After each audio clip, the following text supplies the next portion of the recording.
जब आप भारत के मुसलमानों से देशभक्त होने का सर्टिफिकेट मांग सकते हैं, जब आप भारत के मुसलमानों से भारतीय होने का सर्टिफिकेट मांग सकते हैं, जब आप देश के हिंदुओं को इसलिए भड़काते हैं कि हिंदू हो तो जय श्री राम कहो, बीजेपी का नारा लगाओ, आरएसएस का झंडा उठाओ, तो फिर आपके जाहिलतापन पे आपकी डिग्री क्यों नहीं मांगी जाए? इसके लिए कोर्ट भी दोषी है उतना ही जितना कि इस देश की जाहिल जनता है जो आपको झेल रही है। बताइए ये क्या सवाल हुआ? आप हिंदुत्व को लेके कुर्सी पे बैठे हैं, क्या ये बात सच नहीं है? आपने खुद कहा इंटरव्यू में कि मैं पढ़ा लिखा नहीं हूँ, क्या ये बात सच नहीं है? स्कूल तक पढ़े, मतलब प्राइमरी स्कूल तक, हाई स्कूल तक। मेरी कोई पढ़ाई वढ़ाई नहीं हुई दोस्तों, आपको शायद आश्चर्य होगा जानकर के। तो आज एक ही प्रश्न है मेरे सामने कि क्या 21वीं सदी के भारत के प्रधानमंत्री पढ़े लिखे होने चाहिए? Does India need an educated PM? क्या इस देश में अंधा कानून है? क्या ये बात सच नहीं है? आपने राहुल गांधी को इसीलिए भी जेल के भीतर कारावास में डाल दिया, उनको उनकी सदस्यता छीन लेगी, क्या इसलिए नहीं कि आप डर गए थे? क्या इसलिए नहीं कि अगला प्रधानमंत्री का दावेदारी राहुल गांधी था? अरे बाप रे, ये तो धोती खोल रहा है। ये देश सब कुछ देख रहा है, सब कुछ समझ रहा है। केजरीवाल ने क्या गलती किया? आपसे सच में मांगे, जब इस देश में एक चपरासी को भी नौकरी के लिए अपना सर्टिफिकेट मांगा जाता है शिक्षित होने का, तो फिर इस देश के पूरे देश को, भारत को चलाने वाले एक तरह से मैनेजर समझिए, एक तरह से सुप्रीमो समझिए, तो उससे डिग्री की मांग क्यों नहीं की जाए? ये चीज़ कहाँ तक गलत है? उस पर आप क्या करते हैं? तो कोर्ट भी कितना जाहिल है मुझे समझ नहीं आता है। किसी मोदी सरनेम के बयान पर राहुल जी को 8 साल के लिए अलग कर दिया, उनकी सदस्यता छीन ली, उनको सदन में जाने के लिए नहीं 2 साल की सजा दे दी। अभी केजरीवाल ने जब आपसे सर्टिफिकेट मांग लिया, क्या गलत किया? उस पे आपने जुर्माना लगा दिया। सरकार चलती नहीं है, अहंकार उनका 7वें आसमान के ऊपर है। सवेरे से शाम तक इसको जेल भेजो, इसकी सदस्यता रद्द करो, इसको जेल भेजो। पुलिस प्रशासन और सारे जांच एजेंसियों पे तो भारतीयों को विश्वास था ही नहीं, और आपके इस क्रियाकलाप पे अब जो है कि संविधान और कोर्ट लॉ ये भी खतरे में नजर आता हुआ दिख रहा है। हम युवा क्या करें? इसीलिए आज जो युवा है, जो देशभक्त है, वो खामोश है, जो कुछ बदलना चाहता है वो चुप है, और जो अंधभक्ति में नहीं है वो बेबस है। क्या करेगा? गुजरात हाईकोर्ट का कल ऑर्डर आया कि देश के लोग जो हैं वो प्रधानमंत्री जी की एजुकेशनल क्वालिफिकेशंस के बारे में जानकारी नहीं ले सकते। इससे पूरा देश एक तरह से स्तब्ध है, क्योंकि हम लोग जनतंत्र में रहते हैं और जनतंत्र के अंदर तो प्रश्न पूछने की और जानकारी मांगने की आज़ादी होनी चाहिए। किसी का भी कम पढ़ा लिखा कोई गुनाह नहीं है, किसी का भी अनपढ़ होना कोई गुनाह नहीं है, कोई पाप नहीं है। हमारे देश में इतनी गरीबी है, अपने घर की परिस्थितियों की वजह से, अपने घर की हालात की वजह से बहुत लोग ऐसे हैं जो नहीं पढ़ पाते, जिनको पूरी अच्छी शिक्षा नहीं मिल पाती। ये बड़ी अच्छी बात है। मैंने ये जानकारी क्यों मांगी? हमारे देश को आज़ाद हुए 75 साल हो गए। इन 75 सालों में देश उतनी तरक्की नहीं कर पाया जितनी तरक्की करनी चाहिए थी। आज लोगों में बहुत ज़्यादा बेचैनी है, लोग बहुत तेज़ी से तरक्की चाहते हैं। हम 21वीं सदी में रह रहे हैं। 21वीं सदी का भारत, 21वीं सदी का युवा बहुत एस्पिरेशनल है। वो बहुत तेज़ी से तरक्की चाहता है, रोज़गार चाहता है, महंगाई से छुटकारा चाहता है। वो चाहता है कि भारत तेज़ी से तरक्की करे। ऐसे में देश के प्रधानमंत्री का पढ़ा लिखा होना बहुत ज़रूरी है। पर जब हम देखते हैं कि प्रधानमंत्री मोदी जी के हर दूसरे तीसरे दिन कुछ ऐसे बयान आते हैं जो देश को विचलित कर देते हैं। जैसे एक उनका बयान आया कि नाली में से जो गैस निकलती है उस गैस से चाय बनाई जा सकती है, मतलब उस गैस को एनर्जी के रूप में इस्तेमाल करके उससे चाय बनाई जा सकती है। कोई भी जानकार आदमी, पढ़ा लिखा आदमी इस किस्म की बात नहीं करेगा। एक उनका बयान आया कि अगर किसी दिन बारिश हो रही है और बादल हैं तो बादलों के पीछे हवाई जहाज जो है उसको रडार नहीं पकड़ पाएगा।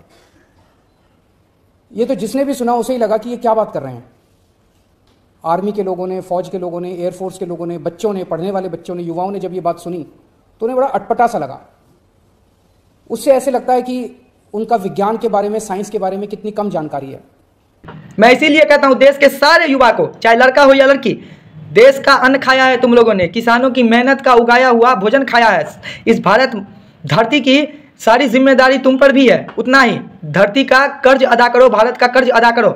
ऐसे जाहिल को उतार फेंको। आज मैं अच्छा खासा पढ़ा लिखा नहीं हूं तो क्या मुझे एमपी की सीट मिलेगी, मुझे नौकरी मिलेगी? नहीं मिलेगी। आपका बॉडीगार्ड, यहाँ तक कि एडवाइजर, यहाँ तक कि मैनेजर, आपके साथ में घूमने वाले लोग, हर एक आपसे ज़्यादा पढ़ा लिखा होगा, एजुकेटेड होगा, वेल एजुकेटेड होगा, लेकिन आप जाहिल होकर भी राज कर रहे हैं। क्या ये जाहिलपनी नहीं है कि आपने नोटबंदी की जिसका कोई परिणाम नहीं हुआ? चोर भगोड़े अभी भी भागा हुआ है, विजय माल्या, नीरव मोदी, ये सब भागा हुआ है, और उसी चोर को चोर बोल दिया तो आपको लग गया मिर्ची।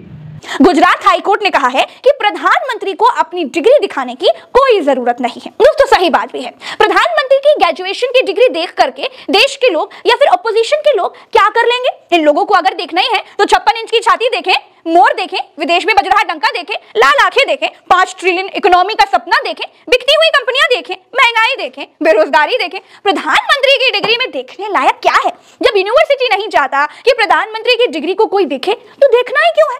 पता नहीं सब लोग अपना अपना क्यों नहीं देखते? सबको प्रधानमंत्री की डिग्री ही देखनी है। अमृत काल में कोई अपने ही प्रधानमंत्री की डिग्री देखता है क्या? मजा आया, और मैं ये जो मजा है हिंदुस्तान के हर व्यक्ति को देना चाहता हूं। और से पैरवी करने के लिए सॉलिसिटर जनरल तुषार मेहता ने बताया कि एक लोकतंत्र में अगर कोई व्यक्ति इस पद पर आसीन है, मतलब प्रधानमंत्री के पद पर आसीन है, तो इस बात से कोई फर्क नहीं पड़ता कि वो डॉक्टरेट है या अनपढ़ है। हाँ ठीक बात है, प्रधानमंत्री कैसे भी हो, डिग्री तो बेरोजगार ही रखते हैं। बात तो सही है।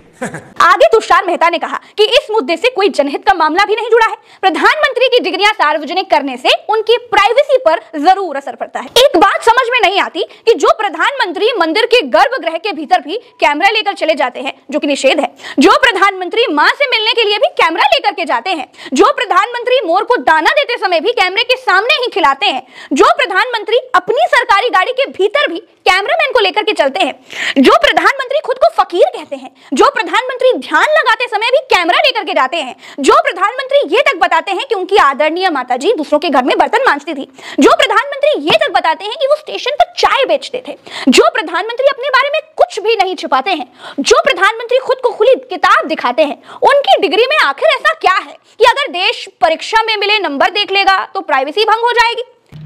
क्या यह बात सही नहीं है कि आपने जीएसटी लाया और जीएसटी गलत लाने की वजह से जो कि पूरा 140 करोड़ भारतीय उसका खमियाजा ना भुगत रहा है? किताब पे, कॉलम पे, पेंसिल पे, दूध दही पे, सब पे जीएसटी। आपको शर्म नहीं आती है? अब सच में बदलाव का वक्त है। आप सबसे मैं हाथ जोड़ के पैर पकड़ के विनती करता हूं कि भ्रमिक वीडियो पे मिलियन लाइक व्यूज देते हो ना, एक बार मुझे सपोर्ट करके देखो। और आम आदमी पार्टी से विनती है मेरी कि आप अगर सच में चाहते हैं कि ऐसे सोच वाले युवा एक साथ आएं, और सच में आना चाहिए, देश में पढ़ा लिखा प्रधानमंत्री नहीं होगा तो देश का स्कूल, इसीलिए सही कहा है केजरीवाल जी ने कि कितना स्कूल बंद हो गया, देश का आर्थिक स्थिति गड़बड़ा गया। आपको कोई तरीका है ही नहीं कि देश कैसे चलता है। सारे अशिक्षित है, कोई बेरोजगार चाय वाला है, कोई पकोड़े वाला, कोई भजिया वाला, कोई समोसा वाला। ये हमारी देश की संस्कृति है। ऐसे हमारा देश विश्व गुरु बनेगा? क्या बात है सर, क्या बात है सर, क्या बात, ये बात है। अरे सर क्या बात। हमारा देश ऐसे तरक्की करेगा? केजरीवाल साहब से हाथ जोड़ के मेरा विनती है कि आपको नेक्स्ट प्रधानमंत्री का कैंडिडेट मैं चुनता हूं। मेरे जैसे युवा जो समझते हैं आपने अच्छी पढ़ाई लिखाई की है, आप अच्छे समझदार इंसान है हर एक फील्ड में। आपने कमिश्नर की नौकरी छोड़ दी, इनकम टैक्स शायद में थे आप शायद। तो देश में हर एक एमपी, हर एक एमएलए, यहाँ तक कि अगर मुखिया भी हम लोग चुनते हैं तो पढ़ा लिखा, एक सफाई कर्मचारी भी पढ़ा लिखा होता है इस देश में, और वहाँ का प्रधानमंत्री जाहिल रहेगा। और सच में जाहिल है, ये सारा सबूत है कि आप जाहिल हैं। आप देश में अंधभक्ति फैलाने के अलावा, नफरत फैलाने के अलावा और कुछ नहीं किए। मैं हिंदू नहीं है, गाली मत दियो, और दूंगा ये तेरे को। आ गया हिंदू बना रहा, हिंदू माने होता है गुलाम, भेजड़ा और गुलाम नहीं हूँ। आप नई डेफिनेशन लेकर हाँ मैं बता रहा हूँ ना, हिंदू का मतलब होता है गुलाम। और तुम, मैं पहले भी बता दिया था मैंने, ये अरबी मुगलों का दिया हुआ शब्द है, समझे? सिंधु को हिंद कहा इन्होंने, समझे नहीं? वहां से आया और ये कह रहे हिंदू राष्ट्र, हिंदू राष्ट्र। मुगलों का दिया, मुसलमानों का शब्द दिया, उसे टोकला उठाए घूम रहे। ये सालों को कुछ इतिहास नहीं पता। आजादी के बाद भी 75 साल बाद भी हमारे देश में एजुकेशन फ्री नहीं है, मेडिकल फ्री नहीं है, इकोनॉमी सही नहीं है। तो इसमें गलती क्या नेता की है, प्रधानमंत्री की है? नहीं, उसको चुनने वाली जनता की है। कब समझेंगे आप लोग? इस वीडियो को फॉलो करो, शेयर करो, कायर लोग दूर रहो, नामर्द लोग दूर रहो। जो मर्द है, सच्चा युवा है, माँ का लाल है, देशभक्त है, जो भारत माता की जय का मतलब समझता है, वो मेरे साथ जुड़ो। मुझे चाहिए ऐसे लोग। पढ़ा लिखा होना बहुत ज़रूरी है इस देश में। अच्छे दिन आएंगे, अच्छे दिन आएंगे। आगे अच्छा दिन क्या आया है? अच्छा दिन, गाय का मूत्र पवित्र है, दान में 1 लीटर को ही दे दिया करो। दुनिया का भारत ही एक ऐसा देश है